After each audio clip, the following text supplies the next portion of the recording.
Action! Here we are. Hey everyone! Hi!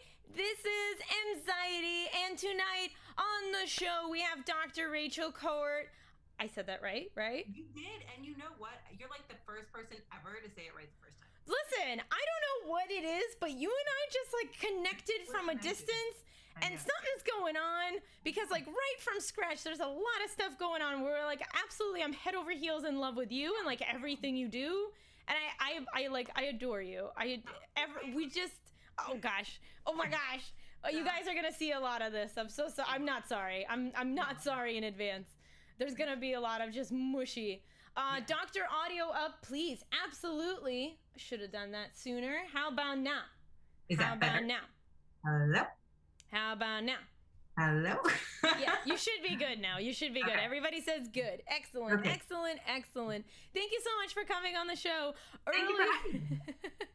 Earlier tonight, I totally messed up and could not say. I knew in my head, like my brain had the signal of what take this is, but then I couldn't pronounce it. Like I just kept saying, it's an advocate. Wait, it's not an advocate. Like just the words were not combining with my thoughts at all. So I'm going to ask you to very nicely explain what take this is, what you are, who you are, and then what am I?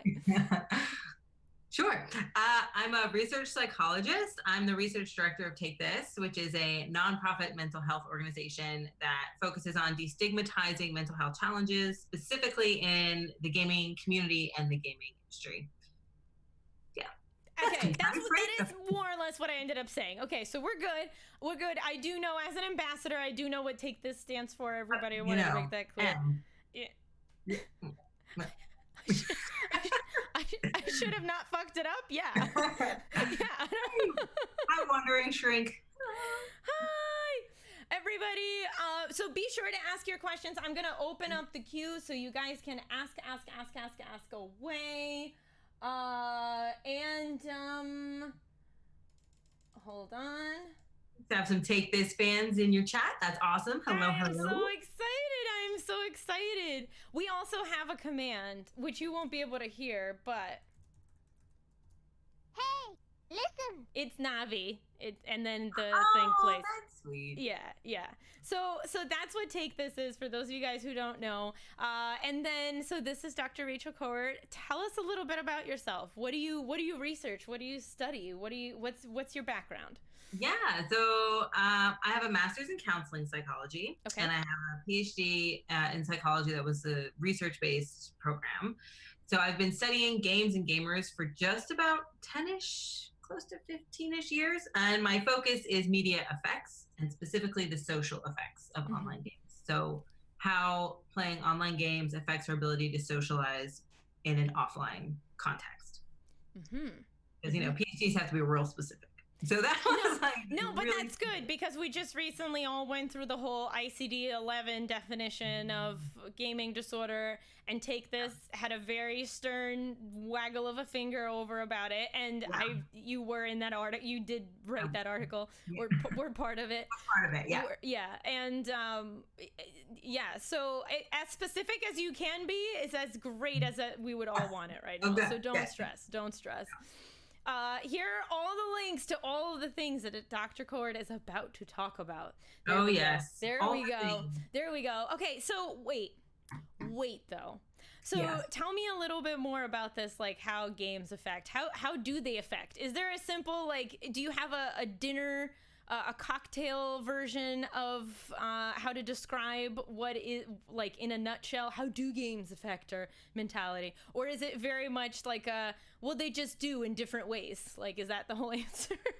Well, of course that's the answer. But I do have like my little like elevator pitch whenever people have similar questions and I don't have, time to explain hours and hours of research, is at the end of the day, the impact that games have on us in any way, socially, physically, psychologically, in any way, is positive more than negative, and at the very least, it's neutral. Uh-huh. So take that as you will. I mean, you can obviously get in more nuanced things like, oh, people who are shy maybe benefit more from mediated communication, or this, that, and the other thing. But at the end of the day, it's like neutral or slightly positive effects across the board. Got it. That's what I thought. Okay, so overall, do you have parents that come and talk to you and tell you, like, we asked the same question to Dr. B, and so do you have parents that come to you and tell you, like, oh, my kid plays video games, so they're a delinquent and can't do anything right, and that's why, and do you hear that crap? The whole reason I was doing my master's in counseling. I was going to be a therapist, like Dr. B. But the first day of my master's program, I was like, no, I don't want to do this. As like my pride. Okay, but I want to go for my master's, so that's really scary news. But go on. No. I still did my master's. I knew that doing the program would make me a better researcher. Mm-hmm. I just knew on the first day, like, I can't do this day in, day out. So intensive and emotionally draining. It takes a very special person to do it. My specialties are in other areas, and that's fine. And that's fine. Everyone's different. But during that time, you have to see clients, and every client was a parent saying, my child plays games. And at the time, I played a lot of World of Warcraft. So after like the fourth or fifth parent, I was like, oh man. Yeah. Am I like doing something to myself that is going to have some kind of long-term consequence? And that's the whole reason I even got into the field. Got it. World of Warcraft. How did you get out of World of Warcraft? That's a more interesting question. I started a PhD, and you have no time to play that. It got out of itself. It just had to move out of the way. Got it. Bittersweet loss. But yeah. So what was I'm one of those weirdos that actually wants to know, what was your dissertation about? My dissertation was the social impact of online games, and it specifically looked at social skills. So how it impacts us on the skill level. So not like friendships or social goals, but actual ability. Oh, awesome. Amazing. Yeah. Oh, I absolutely love that. Okay, I'm going to come up with good questions about that, but but we have to get there because I have to stall you in order to get to those questions. So I want to ask, because you mentioned this kind of before, and that's all of us are good at something, right? And if I could summarize Pragmatic Princess, that would probably be it for me. Oh, that's a nice summary. So we should say Em has read the entire book. I have. I feel so fancy, like Ellen DeGeneres, you guys. She gets some of those preview books and stuff before people come on the show. It's like, oh my God, I get to read the whole thing. That's so cool. Yeah, only Em and my mother have read the whole book, so it's pretty cool. It's pretty. You guys might be able to say that I'm a kind of a big deal. You are kind of a big deal. Yeah, I mean, kind of. Amazing. Okay, so how did that idea come to be? So wait. What is Pragmatic Princess? Yes. Pragmatic Princess is an A to Z collection of short stories about self-reliance designed for children aged 3 to 8. And really, I mean, I think older, maybe 3 to like 11, but you had to pick an age range. Yeah. Okay. So they are short stories about girls solving their own problems without the use of a superpower or without the help of a male companion. So just like girls kicking ass, girls solving their own problems. That's awesome. Simple, right? It seems simple, but... No, but it is. But you know what? And as I was reading it, I was looking through it, and the whole time I was thinking, like, I was just like, these people are so relatable. Why is that? And it didn't even occur to me that it is like they're their own saviors, they're their own helpers, they're their own, like, they're competent in their own way, and then in the ways that people judge them, they like find ways to kind of use that as their strength instead of like listen to those people and be negative about that. I think that girls are in real life and yet never are in books. Yeah, exactly. So the pragmatic is that where that word comes from? Yeah. I also called it an inspirational book. Would you say that about that? I think that's lovely. That's what. Okay. That's one of the goals. Okay. Yeah, for sure. Okay. So, what is your favorite princess of all of them? Or I guess, who's your favorite princess? It's hard. In my books, or princess of all time? You know what? Of all time, and then we can narrow it down going from there. Oh gosh, Princess Leia. Oh well, duh. All right, that was like easy. That was easy. easy. Yeah. In my books, so there's 26 of them. Yep. They are all, so I feel there's like all one for each letter in the alphabet, which I thought was really cute. And then I also pictured myself going, like, getting to T and being like, oh my God, what is T? What is T gonna be? And you got it. I mean, you're fine. But I imagine, like, going through the alphabet and being like, I cannot figure out a word for L or for T, but you got them all. You got them all. You're so sweet. Thank you. And it's hard, too, because you have to do the syllable count. And some of them are named after people I know. Like, Eliana is based off my friend's daughter, and her name is 4 syllables. Yeah. That one was a hard one to write because a lot of syllables are taken up by the name. And I was like, oh, never mind. Okay, that's okay. So let's talk about these princesses. Let's talk about some of their quote unquote superpowers and just like in general, like what makes them special. So is there a princess that maybe we can highlight and start from her? I guess. Yes. Who do you want to talk about? We can talk about anyone. I know we can, but I don't know which one to pick. So do we want to do Bella's a good one. However, we might want to stick to the one that I said completely relates to me, and I can't remember her name. Eliana? That's the one with the long name. Was it Eliana? I think it was. The one that's really, really peppy. Yes. Okay. Okay, yeah. So there's one of these girls. Okay, so the point of this whole series is that all of these girls, they solve their own problems. They stage their own they find their own place in the world without other people's help, and they do help actually others along the way. So it's a fantastic book, I think, to replace like a lot of books where maybe girls don't see themselves as protagonists normally. And I just love that. I love that there's this push to create that representation within the world. And it's one of those things that I personally I never realized I was missing it until I realized how many books that I had read that I had inserted myself in the shoes of a boy, or even, I mean, we were talking about, and because everybody does this, right? Legend of Zelda, Link, everybody can insert himself into him, even though he's a boy, right? Harry Potter, you think about yourself as Harry, even though there's Hermione and she's a fantastic female character as well. Yeah. But so you go through life and you half relate to things because this is, most of the things are male dominated. And so it's really cool. Like, I'm genuinely really excited to offer this to a little girl and give her this. I mean, I don't know why. It's funny. So when I first wrote them, I contacted my friend and I was like, why doesn't this exist? My friend who's into publishing. I was like, why doesn't this exist? Go make this happen. I just gave her the idea. I was like, it needs to be a thing. I just don't understand why it's not a thing. And she was like, maybe you should write it. And I was like, no, I write books about video games. I can't do that. That's not my wheelhouse. She was like, give it a go. And so first of all, I guess I can. That was a surprise. But second of all, you can do anything. That's the thing that you learn. Isn't that, did you, oh, I'm so sorry. My next question, we can cue it up. My next question for you is whether or not, how much you doubted yourself to go in. Like, did you feel like you needed criteria or something to fulfill in order to write this? But I want you to finish your thoughts first. You're right. So I was like, I can't write this. This is not a thing that I do. And she was like, just give it a go. Think of the characters. And so immediately I was like, okay, well, wouldn't it be cool if it was like an alphabet book? And I was like, well, wouldn't it be cool if it was like this? And then within a month, I had a rough draft of all of them. And I was like, oh. It just poured out of you. It really did. It really did. Yeah.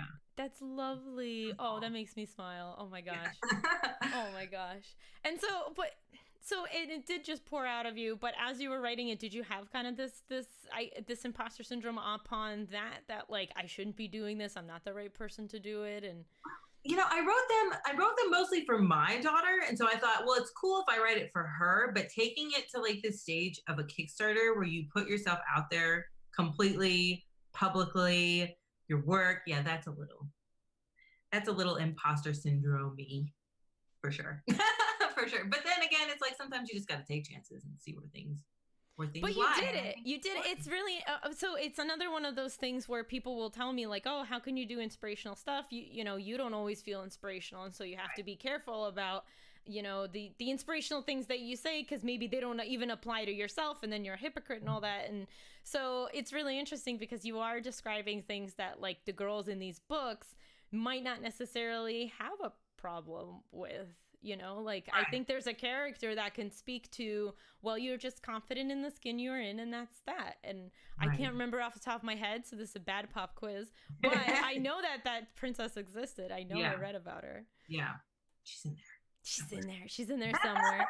Yeah. All right. Well, I'm going to ask you, so that people have a little bit more context, I'm going to ask you to read to read one, if you don't mind. I will happily read one. And it's funny. So there's a few videos on the Kickstarter page under updates where I had some of my friends read the stories that they helped inspire. So I wanted to pick one that was not in one of those videos, because you can hear those already. I didn't know who to pick. So I picked Tabitha. Okay. Because like Tabitha the talkative, because we're on a talk show, because that's really, oh my gosh. All right. This is not related to it is a personal attack, but that's fine. She's a guest on my show, so I have to be very respectful. It's not a personal attack. You are a lovely listener. I'm kidding. So tell us about Tabitha. Tabitha the talkative. Tabitha always had something to say. She talked every minute of every day. She covered every subject possible, from the dramatic to the comical. At school, she constantly got in trouble for talking instead of solving puzzles. And while the teacher gave the instructions, no one liked the constant interruptions. So you don't do that. Tabitha always had something to share, a funny joke that she knew from somewhere, or sometimes a story that she had heard. Often the things she said were quite absurd. Last week, she told an unbelievable story about a talking horse who lives in the quarry. Then she polled all the children in the room if they thought that Yetis were just people in costumes. There was no pattern to the chatter she'd transmit. If Tabitha had a thought, she shared it. That's it. Then, not because of a specific incident, her chatter became labeled as an irritant. Tabitha's jokes during announcements would be shushed. When she interrupted others, she would be hushed. Tabitha was confused why her friends would now balk at everything she said anytime she would talk. One day at school, Tabitha was telling Bella about a new book she had bought, a novella. She could tell Bella wasn't really listening, just nodding and smiling. It felt quite distancing. Tabitha stopped talking and abruptly went mute. Then Bella looked up and said, "That story was cute." "You were not even listening," Tabitha fumed. "Why didn't you look up? I was talking to you." "I'm sorry," Bella said, "but you talk a whole lot, making it hard to tell what's important or not. I'm sorry for not listening intently. I was just trying to be polite and friendly." Bella continued, "You know, it's just a person can only listen to so much. And people seem to share the opinion that you only talk and never listen. No one likes to feel that they are not heard, and you really chat away undeterred. I think everyone would be less peeved, and you would likely be better received if you started listening to others. Your constant talking makes us feel smothered." Tabitha was upset, but told Bella she'd try. "I don't listen to my friends." She felt mortified. The next day, for every story Tabitha told, she held her tongue and listened to others threefold. She learned so much about her friends that day. That month, Yuna's dog had run away, and that Noah helped Ava clean her room, and that Lena's mom's garden was in bloom. Tabitha realized listening wasn't a chore. She felt closer to her friends than ever before. That day, Tabitha thanked Bella for being brave and not brushing her off with a nod and a wave. While her absurd stories would never stop to shock, she knew she needed to listen, not just to talk. There's one of those in every classroom. There's one. It was me. That was me. It was not you. No, I don't believe for 1 second that was you. No, it was. It took me a long, long time to be a good listener, and we still talk about it here because I have ADHD, and the interrupting part of like others, just because my thoughts pop in and there's that impulse of like, this is going to be fleeting, this is going to go away, and then I'm not going to be able to ask it, and therefore I have to ask it right now. And then that makes me just like, that makes the over talking very simple to do. And I just recently learned that about myself, that is something that like I struggle with, which is really interesting because I have a talk show where I'm supposed to listen to others talk. But it was something that just like, it took a while to teach myself that. Right. Yeah. Well, maybe if there was a story for all those little girls who don't understand why their friends get irritated, That, as long as, I could picture that, and I could picture that being a lot sweeter than like my mom being like, "All right, stop talking, you're still talking." Well, that's the thing, because especially, let's talk about mental health challenges, especially with ADHD. you don't know why it's irritating. You know that I'm going to lose this thought and I need to share it. And I think the story is very gentle at like, I'm just trying to be polite. Like, I'm your friend. I want to listen to you, but maybe not all the time. No, but that's lovely. That's a really lovely way to put it, because if somebody had put it to me that way, maybe I would have discovered I have ADHD like, I don't know, 20 years sooner. Well, and it's just nicer. Nobody wants to be like, shut up. Yeah. Well, but that's what ends up happening. Why is that? Why do we as people like start with the rough? Why is it so hard for us to be like kind and polite first? The age old question, you know. Yeah, there's a story in the book, Kristen the Kind, all about being kind. I don't know why it's so difficult. Like, genuinely, I don't know, but it's something that everyone could be a bit more kind. Yeah. Oh, I love that. You guys in the audience, what I'm asking you to do now is to share, like, what was something that you guys struggled with as kids that was like your vice, that was the thing your parents went to. It was like, you're this. Because we've talked about it on the channel before, about how parents will label children, and then that we carry that label then through our lives. And I forget off the top of my head now what that's called, but there's a term. There is a psychological term for it, but it's basically this idea that like if your mom tells you you're the messy kid, then eventually you become the messy kid, just because it doesn't really make sense to clean, because if you do clean, you're going to get the, oh wow, somebody cleaned up, instead of like a thank you and a polite, and a polite acknowledgement of that. Like self-fulfilling prophecy, maybe. Yes, exactly. Did you have something like that as a kid? Oh yeah. I was the shy kid. Yeah. I was the shy kid who never wanted to go. Like, I'm still shy. I'll share this, whatever. I'm still shy. So I go to the gym. I'm just going to share it. I go to the gym. I go to Orange Theory, which I love. But every day on Reddit, you can see what the workout is. And if it's a partner workout, I won't go. Because I'm too anxious about, like, I have to be a partner. But then you have to, but that's okay to share. This is the perfect place to share that. No, I know it is, but it's like, it's still like, I'm 36. It's still there, like the self-fulfilling prophecy. It's just, and it's also, part of my personality, I suppose. But. So that was it. That was like your parents were just like, she's shy. And then that was the end of that. Yeah, I got she talks too much. I got like, that's how I would be introduced to people. They'd be like, just ignore her. She talks too much. Really? Oh yeah. And you're too smart to be doing X. You should know better. That is another common one. So how did the exact personality traits for each princess come about? Were they just, hey, this rhymes and then I'm going to kind of make it configure? Or was there kind of like a list of things that you're like, these apply to girls? Like, I know that I lived through these. I know. So you said that certain people inspire them. So how did you get through 26 traits? It's funny. So I wrote Bella first. So Bella the Brave is about a girl who doesn't fit traditional standards of beauty, and she wants to be a model, and her friends, make fun of her and say, you can't be a model because you don't look this way. And well, they're not friends, but just saying. Well, sure. Yeah. In the end, she convinces them that everyone is beautiful, and haters gonna hate.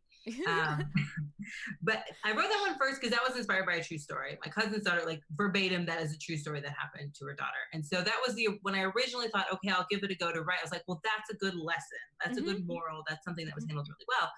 And then after that, I wrote them A to Z. And I just thought, okay, what's an A name? What's a trait that would be something that girls aged 3 to 8 is something that they should be learning about, or something that they could be, something that has a good moral to it, a good lesson. And I just kind of went on the fly, really, as I wrote them. The only exception would be Xena, the Xenial. The X one, you're really limited by the English language as to which trait you can pick. But Xenial means hospitality, so that one worked out. Oh my gosh. Okay, that was going to be my next question. What's it mean? I know. I know. I was like, please mean something I can write about. But of all the princesses, actually, I think that one is the most me. The one about being hospitable and about just like opening your arms, and like everyone has a story to tell, and everyone has something to offer, and everyone has a skill. And so yay for X. Adjective. I love that. Bragador says, my daughter is a late teen, and I have seen from our talks just how challenging it can be for her to try to make friends and navigate her emotions, etc. Seems like high school is a lot more challenging than it was back when I was in. There's a lot more balls to juggle, I feel like, now than there used to be. A lot more parts of your personality have to be exposed at different times. Yeah. But I totally agree. Yeah. Yeah. I wonder if that's it. Yeah. And everything is more public. Oh, that's 100% it. So whatever you're going through, I've thought of, I know a lot of people like my age have said this before, but like, Facebook came about when I was in high school. And if it was around when I was in middle school, I think that would have completely ruined me. Cause I made mistakes and said stupid stuff in high school, but like middle school, elementary, like growing up and, you know, all the things that like go through your mind, kind of having to say them out loud before you should, before they're full thoughts, to be able to explain to people properly, like that's a lot of pressure. It is, and it's exposed, not exposed, it's like it's given to like, you know, all 600 people who you're friends with, instead of just like you're in a circle of 8. Right. Oh, right. And if you don't fit in, you don't fit in with 800 people, not with 6 or 5. Yeah. That's hard. Yeah, man.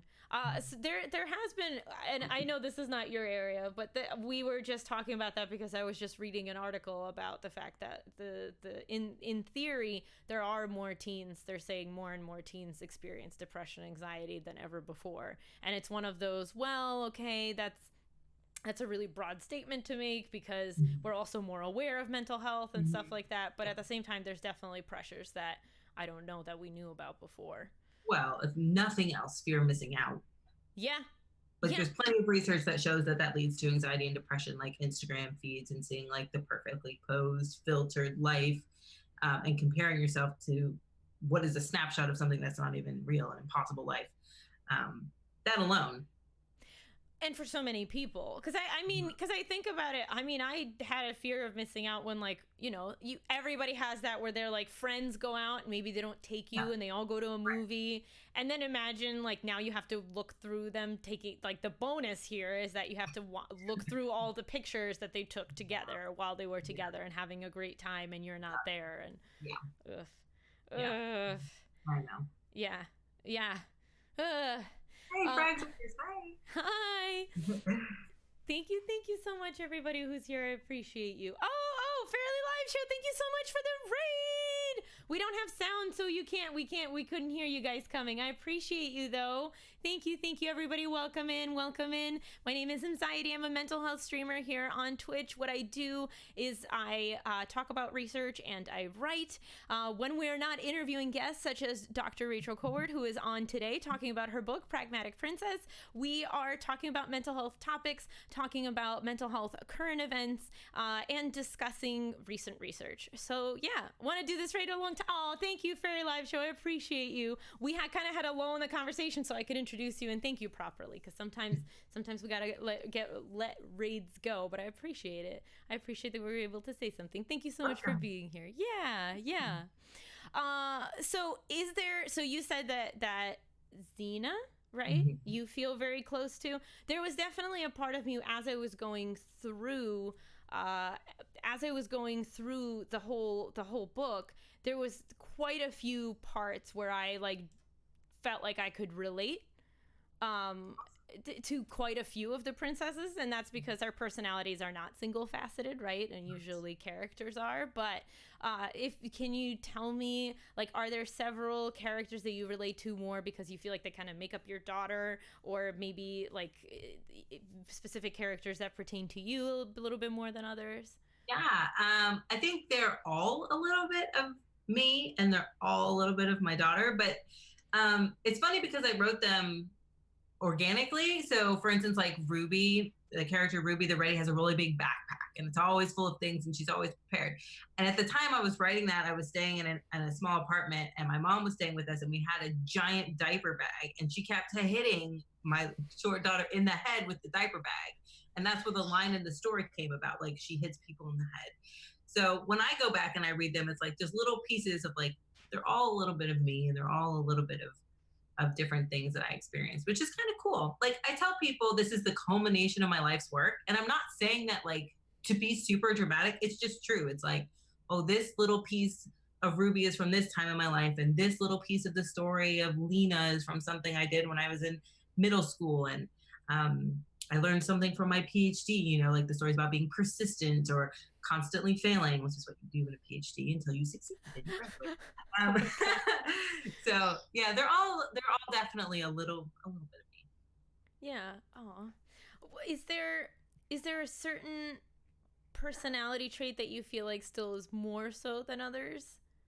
I probably Valerie the Victorious. Okay. So, I remember I was on a podcast once and they asked like if you could give one piece of advice, like what would you give? And I always fall back on the be persistent in anything that you're pursuing.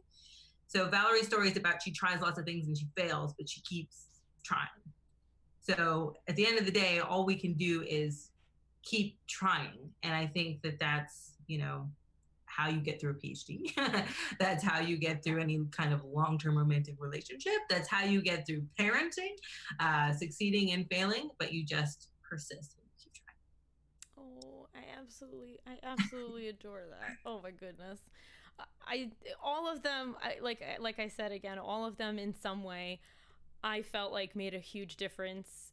Like as I was reading through them, I was gathering these kind of notes in my head of things that, maybe I offer to other people or I suggest that other people follow. And like you said, right? Like, Victoria teaches you to continue trying and Bella teaches you that it's okay to have the body that you have and still want to be something else. Like all of those are absolutely fantastic. And, Kristen the Kind was beautiful, was a very beautiful story. So after I read all of them, I put myself into all these little girls' shoes and kind of I felt better. I ended up feeling really good about myself afterwards. Like that was kind of the conclusion. You're gonna make me cry. No. Oh, is that the goal? Because I can. That is the goal. Like we all have so much power within us, and little girls especially are never told that. Never. Very rarely. Like my daughter has so few books with female protagonists, and the ones that she has, I'm telling you, they're all superhero books, which are great. I love superheroes. Sure. I love Captain Marvel. They're great. But they're not teaching her, like, you have all this within you as you are now. You don't know. Oh, I love that. I love that so much. I am forgetting the next question that I have, so I'm going to go and check out the questions that everybody else has asked in the meantime. Okay, you guys, exclamation and the letter Q if you have questions for Dr. Kowert. Oh, I remembered my question, everybody. Yay! Congratulations. I'm going to immediately forget it again. How much of this you said it's your life's work. How much of this book do you feel like is accumulation of advice that like is just good mental health related advice, right? Because all of it is good. It's meant to be inspirational and make you feel good and maybe make little girls feel either better about themselves or better about a trait or better understanding of a trait that somebody else has. Right. So how much of this do you feel like was really informed by your psychology background? All of it. Okay. Well, that's simple. All of it. For sure, all of it.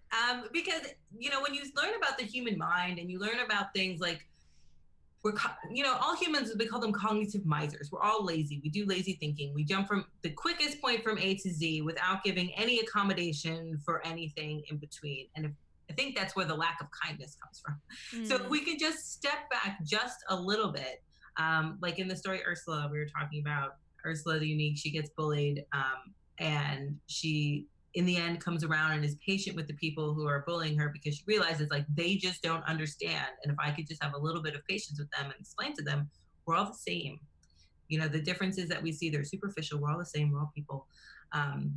Just take that little step back. I feel like that's like a lot of the core of what you learn when you study psychology and you study to become a therapist or a researcher or whatever.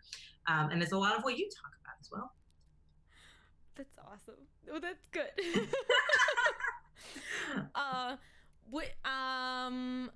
Oh, Bliffle Splick asked a question for a little bit further back. Don Star says, I need this book for my girls. Don Star, check out the Kickstarter. It's a really good thing to support, and you get little previews along the way. So it's really, really cute. And I pre-ordered it because I do have a dream. There's one other.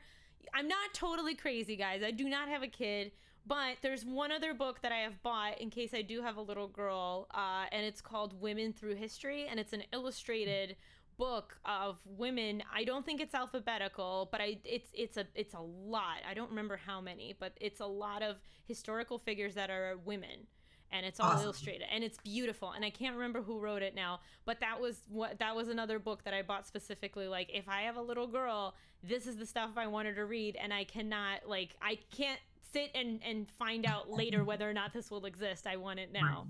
Right. And it's like what Bliffy's like, guys need to have stories of strong leading girls because it teaches them it's not all to them. Yes. So in my little Kickstarter video at the end, I like threw in a bit. I was like, it's not just for girls. We read stories to our girls all the time with male protagonists, and it's definitely just as important for boys to read stories where girls solve their own problems, for sure. Yeah. If for nothing else, it's the fact that we can't put ourselves into other people's shoes until we have some kind of an experience through with it. So however you can curate that empathy, whatever it is, however you can cause somebody to look at something through somebody else's eyes, like that's it. It doesn't, the gender kind of flies out the window there as long as the moral is there. I love that. And there are boys in the universe. There are boys in the book. It's not and they're not all like mean boys that like tease girls and stuff. Because I also hate that where there'll be a girl protagonist and like all the boys around her just want to see her gut down and I'm like, that's also not realistic because that's not how boys aren't just like jerks for no reason either. Right. Right. Yeah. That's one of the biggest reasons why I ordered this book. I would love to see nothing more than to see my daughter to continue being an independent, strong woman. Fragadors, that's awesome. Oh, that's awesome. Exactly. I mean, I don't know why it took. I'm glad I'm doing this, but I don't know why it had to take me to make this be a thing that's in the world. Like, so strange. So strange. Everyone needs. I don't like the sound of that at all. What do you mean? Why did it have to take you? Because you birthed it before. Like somebody who was it, Don Star. I wish this book had been out when my daughter was younger. Like I wish I had this book when I was younger. That's more what I mean. But I think that's what we create. That's how we create this stuff, right? Like all of it. I mean, I'm assuming you didn't go and get even like your PhD. You didn't go and get it in a topic because you felt like it was like well researched and really out there, and you could just easily jump in and get your degree. It's stuff that we're curious about, and it's the same. Like I started Mxiety because I was like, I see a lot of advocates talking about their experiences, and I see a lot of professionals talking about what experiences should be like, and I see nobody in the middle kind of guiding me to who is a good advocate and who is a good professional, who is reliable, who's going to get me this information in a digestible manner that I can then just use on my own later on. And I wanted that, and I went out and I created that stream. So that's right. Yeah. Yeah.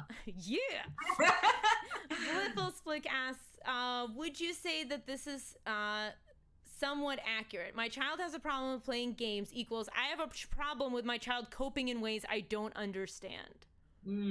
That could definitely be an interpretation of it.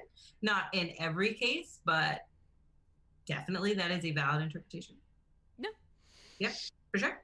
Any other questions, guys? Exclamation and the letter Q. I do feel like the whole thing is self-explanatory, and I just honestly want to spend, if we don't get more questions, I want to spend like the next 20 minutes just being really cutesy and telling you how adorable this is, because it is. It's a wonderful thing that exists. Jinx asks, "What's your favorite video game of all time?" Final Fantasy VI. Why 6? Oh, 6 is so good. I love, and all of my friends know that I get on a soapbox about 6. I think it's the story, because there's like family drama, and it's like, the classic good versus evil. There's strong female characters, which you didn't see, especially in that era of video games. That was very fashion forward. Mog. I mean, what's not to love? 6 is so good. Have you played Final Fantasy 6? I haven't played any of the Final Fantasy games other than Kingdom Hearts, which I know doesn't count, but kind of technically counts. Kingdom Hearts is good too. I had the best antagonist with this like little evil laugh. It's like an 8-bit and they have like so few sounds, but they managed to give him like a cackling evil like clown laugh. It's really good. Oh my gosh. I'm excited for the 7 remake. I'm excited for the 7 remake coming out, and I'm so sorry I interrupted you again.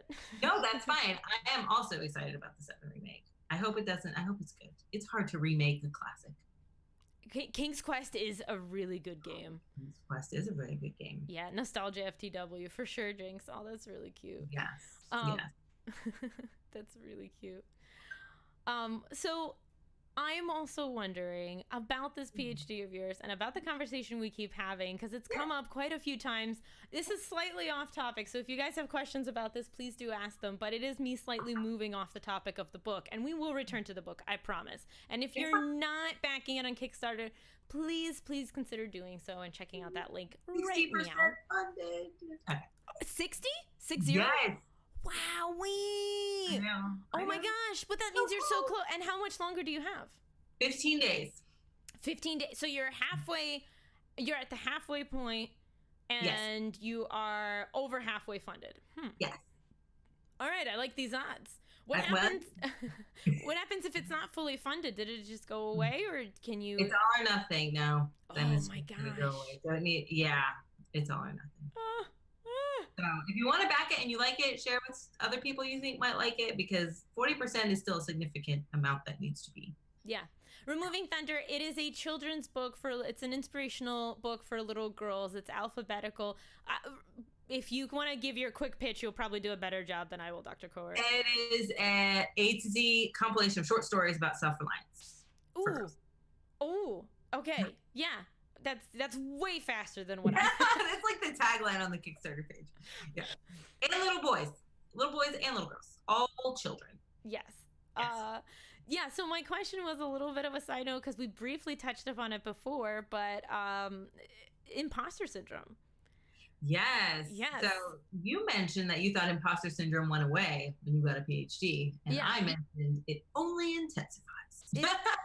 Well, that's the thing, is that I feel like, and I've talked about this before, and it's come up actually where fellow non-mental health streamers have told me, I think from like watching my stream and knowing what imposter syndrome is, like from an episode where we talked about it, coming back on and being like, that's what you have, right? Because I'm constantly going through and saying, like, I'm not doing enough, and if I can finally get to this point, then I'll really be a streamer. Then I'll really be doing a good job. Then I'll really be actually worth watching. Then I'll really be worth the subscriptions that I get. And if I can, I don't deserve anybody's subscriptions. And if I only had a master's degree, or I don't go to PhD because I know how much money it is. It's a lot. Yeah. It's simply put, it's a lot. And time and stress. Yes. So I would say to that is a sign that you are passionate about what you do. That is a sign that you care deeply about your community. That is a sign that you care deeply about producing something of quality, because I tell you now, not everyone has imposter syndrome. The people who should have imposter syndrome do not. So generally it's a sign of, caring for your craft and caring for what you're doing and always wanting to strive to be better. And those are typically the people who, reach higher levels. Like PhD is a lot of education, right? You have to really push through. And even when you finish, you feel like you're not doing enough. You're not publishing enough. You're not writing enough. You're not doing this. You're not doing that. But it's just because you care so much about the topic and you want to do the best you can. So it's unfortunate because it's very anxiety producing. It makes imposter syndrome sound like a personality trait more than a syndrome, if you ask me. Just because if you're the kind of person, right? I feel like it's a very specific kind of person that is going to go and, like Blifflesplick said, move the goalposts. Right. Yeah. And constantly say, oh, it's not yet enough because it's not this. And what is enough to me? It doesn't really matter, because whatever enough is, I'm just going to change it later anyway. Right. Well, I mean, this isn't my specific wheelhouse of research, but I would guess in my, my hypothesis would be it's probably intertwined with a bit of anxiety. Is it? Right. I have high anxiety, so that might be part of it. Yeah. I have that, and I'm not a streamer. I thought if I had a degree, I could prove to myself I wasn't an idiot. I got my degree. I still feel like an idiot. I think that's it. And you'll hear people, like I've talked to people who haven't finished high school, and then got their GED. And then they were like, oh, well, I thought after I get the GED, then I'll prove to myself that like I'm worthy because I still technically finished. Or, I'll go to community college and finish a few years of an associate's degree because I can't afford to go anywhere else. But that'll kind of qualm that. And that's exactly what I'm trying to avoid, because I would like to go back and get a master's degree because I genuinely believe that I would be good I would make a good counselor. Yeah. And You should. You absolutely should. There's a lot of value in getting that education. And at the end, I mentioned this to you before, like when you do your PhD, then you have a defense, and it's this whole big thing. And there's, your examiner, your internal examiner, external examiner, they've all read your dissertation. It's 500 pages. They quiz you on, page 62, you said that, the, confidence intervals, well, this, did you do that? Whatever. It's very technical. You get out, you pass, hopefully. I passed. And you don't feel any different than you did when you walked in. And you think that you will just feel so much more powerful and knowledgeable. And so what do you say to that? What is the recommendation? I mean, so you should probably not be going to get a PhD, it sounds like, because if that's the reason you got it, right? Oh, if that's the reason, definitely not. Yeah. You won't make it past, the first couple years, because you have to have a love for it, because PhD is, it's hard. You have to have a love for it. But you do it for the love of the subject, which is why you want to get your master's, because you genuinely love psychology. You think I'm sure you would make a wonderful counselor. You should do it for yourself because of the intrinsic motivation. But at the end of the day, you'll feel you have more knowledge because you went to 2 years of schooling for it. But you're going to still be the same. You're going to still feel the same person. It's like when people win the lottery and they're like, all my dreams will come true if I just win the lottery. And then you realize you're the same person. Right. You're the same person. You just like have a little bit more money, maybe. Right. Yeah. Right. And then you don't, because everything befalls lottery winners is never positive. But yeah. What is there? I feel like there's a key there, because I remember when I was I had a conversation with another streamer where I was like, I just feel like if I got partnered, and so on Twitch being partnered is a big deal, right? If I got partnered, then I would finally feel like a real streamer. And they broke it down to me in a way that like it's never since been a problem for me. Where they were like, getting partnered is just somebody at the top of the food chain that doesn't know you, that's never had a long conversation with you, that doesn't know all of your intrinsic and extrinsic value, that doesn't understand what you mean to your community. It's that person saying, here, I grant you this thing. Right. And so this person like explain, I thought that was a very good explanation for it, and it definitely calmed me down, because I was like, well, if that's all it is, if it's just me looking for validation from somebody who doesn't even know me from Adam, that seems really silly. But a PhD doesn't seem like that. I mean, it's not exactly. Okay, I feel accomplished that I did achieve a PhD, but I don't feel like a different person. I just feel like a person who knows more about statistics than I did before I started my PhD. Just more about statistics. A lot of statistics. I mean, I feel like I am knowledgeable in my topic. Right. But I'm definitely not a different person. Sure. Oh. Well, thank you for having that side conversation with me. If nobody else has any other questions, I do want to go back to Pragmatic Princess. You guys, please do check out the book, check out the Kickstarter. 40% left to go. Your, $20-$30 could be the difference between reaching the goal and not getting there. Either way, I think it's a beautiful book, and like you said, it'll be there for your daughter, and I think that that's magical, and she'll forever have that. And that's not changing. and that's awesome. Yes, good luck, Dr. Kowert. Yes. But do you have any closing remarks, anything about Pragmatic Princess that you want to make sure the world knows? I mean, I don't know, no pressure. It's all on the Kickstarter page, all the science behind it, all the thought behind it, all everything behind it about why it's important. Yes, but tell us. You came onto the show so you could digest all that information for us. There is a lot of important things that happen. Having books about everyday girls that do everyday things is really important from a learning perspective. So it allows parents, first of all, it opens up the topics of discussion for parents to have with their children about difficult topics, things like bullying or things like hearsay and gossip or social exclusion. So having these stories will bring up those topics to have with your children, hopefully before they happen, but it's also going to model tools and strategies for your children to navigate these challenges when they occur.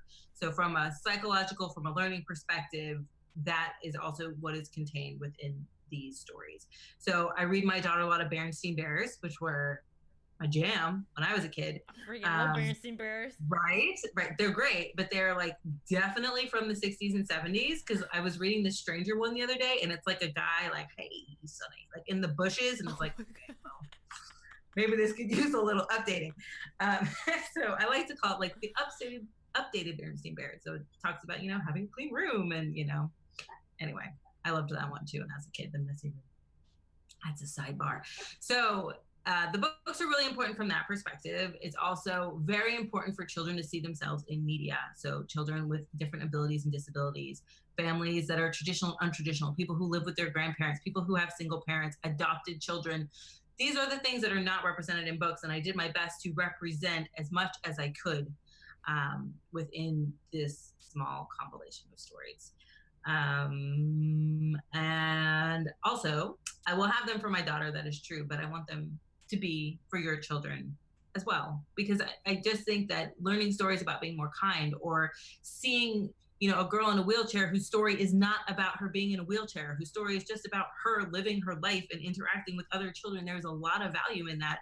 And I saw a statistic the other day in the top selling books of 2018, and the top 100 picture books, which is like illustrated books, there was only one character who was disabled, and she had no speaking lines. And it's like, how is this a thing? This is like so absurd.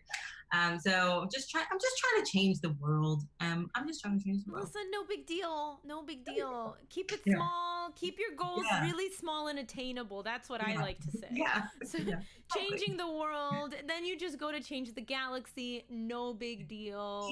Easy. Leia is my inspiration. Yeah, so. There you go. And she changed the galaxy. So can you. She became a freaking general, for Christ's sake. Okay. I know. Yeah. I know. Yeah. So those are goals. Those are cool. I would like to be a general in a galaxy far, far away. No problem. For sure. How about the hair?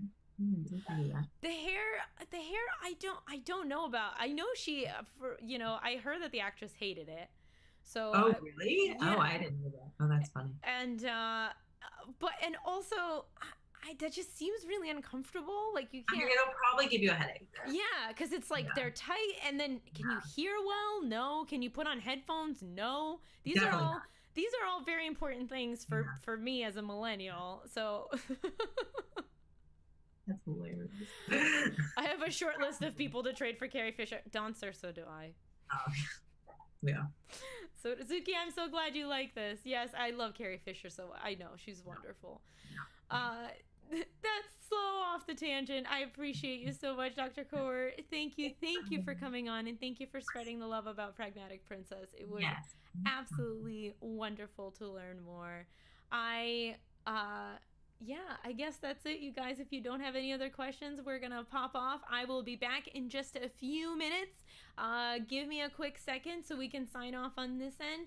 And so we have this whole idea that before we sign off, I ask the guest to say be the light. And be the light is this idea that if you feel that the world out there is dark and people can't give you the love and the care that you need, you go out there and you serve as an example of that love and care to others. So that just gives me chills. Yes. So yes. I always say, everybody, we will be right back, and don't forget to be the light. Yay! All right, guys, 2 seconds.